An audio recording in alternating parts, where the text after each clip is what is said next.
In today's video, I'm going to teach you iAgent Replit Beginner Guide. We'll walk through setting up a simple AI agent project in Replit, exploring the key panels you'll use, and finishing with a quick preview and publish.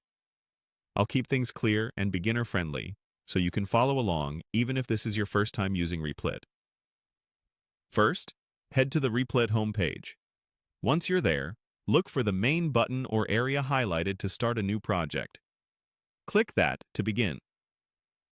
From the template options, choose Web App. This gives you a lightweight starting point with everything you need to run and preview your work in the browser. Next, open the Agents and Automations section.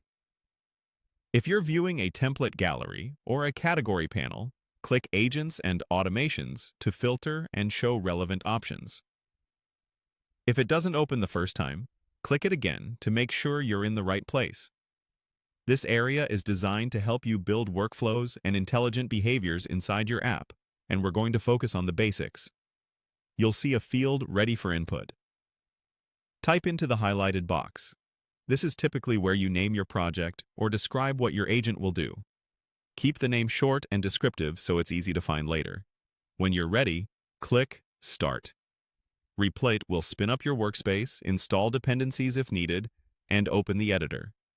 Inside the project, click the highlighted panel or card to open the main workspace view if it's not already active. Now switch to the build area. This is where you'll organize your work, run tasks, and keep track of progress.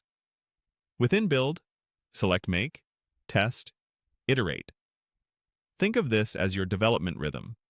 Make a small change, test it right away, and iterate quickly based on what you see. You'll also find a section called Ask Questions, Plan Your Work.